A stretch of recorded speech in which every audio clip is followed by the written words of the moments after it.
Namaskar. Hello viewers. Hope everyone is fine. Today I have come to you with a very important topic and that is storytelling. As এটা খুব সুন্দৰ বিষয় লৈ আহিছো সেয়া হল storytelling মই ইংলিছতে কৈছো যে storytelling-ৰ পৰা আমাৰ কি লাভ হয় Why should we encourage our child for storytelling Storytelling and story listening both are important for us. আমি সৰু সৰু ল'ৰা ছোৱালীক একেবাৰে সৰুৰ পৰা কৈছো মই নাৰ্সাৰীৰ পৰা কৈছো বা কিড আমি যেটো প্ৰি প্ৰাইমাৰী বুলি কোৱা হয় তাৰ পৰা আমি কৈছো যে storytelling and story listening both are equally important for us. How they are benefited to us I'm going to tell you now. তেওঁলোক storytelling by story listening আমাৰ কাৰণে কি দৰে মানে উপকাৰী হয় তাকে মই ক'বলৈ গৈছো প্ৰথম কথা storytelling and story listening ইয়াৰ পৰা আমি প্ৰথমতে পাওঁ কি পাওঁ আমি এটা ইনফৰমেশন পাওঁ we get a lesson আমি এটা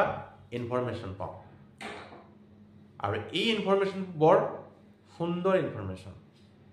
আমাৰ ল'ৰা ছোৱালীয়ে গম নোপোৱাকে তেওঁলোকে কিবা কিবি শিকি যায় তেওঁলোকে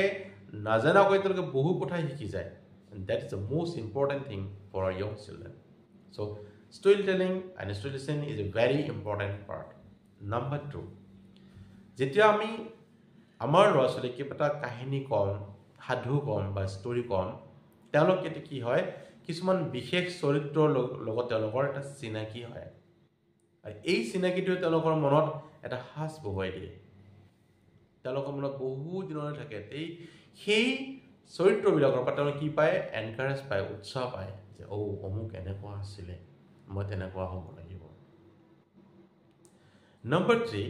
আমি যেতিয়া ষ্টৰী কওঁ বা ষ্টৰীটো শুনো তেতিয়া আমি কি পাওঁ আমি এখন নিৰ্দিষ্ট ঠাইৰ সৈতে আমাৰ চিনাকি হয় যেনেকুৱা ধৰক এসময়ত লংকাত ৰাৱণ নামৰ এজন ৰজা আছিল বা এসময়ত অযোধ্যাত দশৰথ নামৰ এজন ৰজা আছিল so ইয়াতে অযোধ্যা আহি পৰিল লংকা আহি পৰিল so this way our young children get introduction with some particular places also number 4 আমাৰ ষ্টৰীটেলিংৰ পৰা কি বেনিফিট হয় আমি ষ্টৰীটেলিংৰ পৰা কি পাওঁ ষ্টৰী শুনিলে আমাৰ কি হয় আমি এটা মৰেলিটি লাভ কৰোঁ মৰেল লেসন এটা পাওঁ যেটো আমাৰ ল'ৰা ছোৱালীৰ কাৰণে খুবেই ইম্পৰ্টেন্ট আজিৰ যুগত যত ল'ৰা ছোৱালী এনি টাইম মোবাইল কাৰ্টুন কৰি থাকে তেনে সময়ত যদি আমি তেওঁক 10 মিনিটৰ কাৰণে আতৰাই আনি পেলাই এটা কাহিনী ক'ব পাৰো তাৰ পৰা এটা মৰেল লেসন দিব পাৰো মই ভাবো হেতু আমাৰ কাৰণে অতিকৈ দৰকাৰী কথা হ'ব পাৰে that will be very very important topic and things for us because our children is the prime thing for our life আমি যদি আমাৰ ল'ৰা ছোৱালীক ভাল মানুহ বনাব পাৰো ইয়াতকে ডাঙৰ সম্পদ আমাক একো নালাগে হেকাৰণে ভিউৱাৰ্ছ মই আপোনাক এনকাৰেজ কৰিছো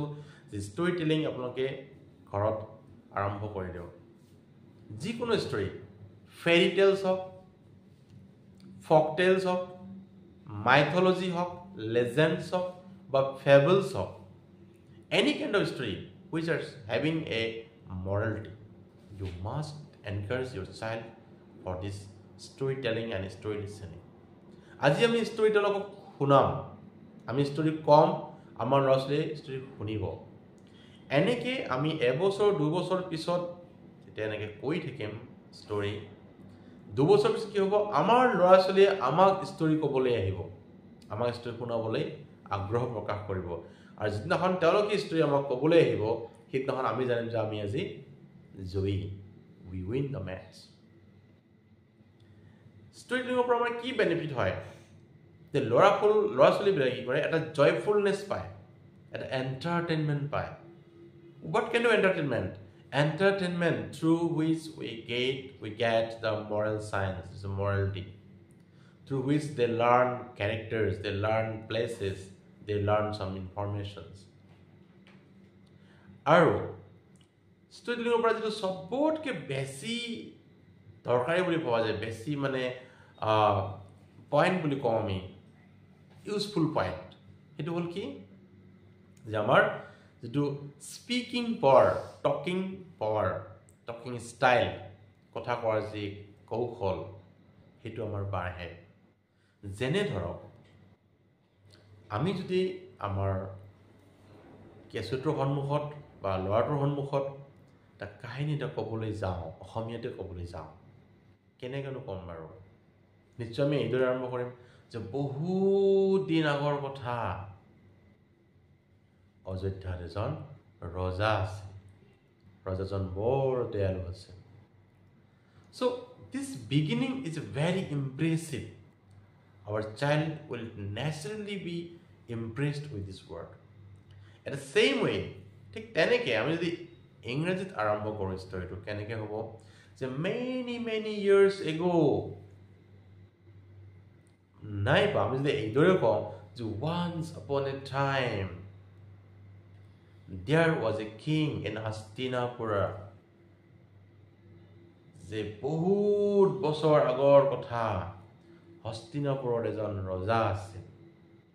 চ' হস্তিনাপুৰত তেওঁলোকে শিকিলে, আমাৰ কথা কোৱাৰ শৈলীটো শিকিলে, ৰজা শিকিলে। চ' ইয়াৰ পৰা আমি গম পাম যে ষ্টৰি টেলিং আমাৰ ল'ৰা ছোৱালীৰ কাৰণে বহু ক্ষেত্ৰত প্ৰয়োজন। সেইকাৰণে মই আপোনালোকক এনকাৰেজ কৰিছোঁ, মই অনুৰোধ কৰিছোঁ, আহ্বান জনাইছোঁ যে ল'ৰা ছোৱালীক ষ্টৰি টেলিং দিয়ক, ষ্টৰি লিচেনিং দিয়ক। আপুনি সাধু ক'ব, তেওঁ শুনিব। এসপ্তাহ আপুনি সাধু কোৱাৰ পিছত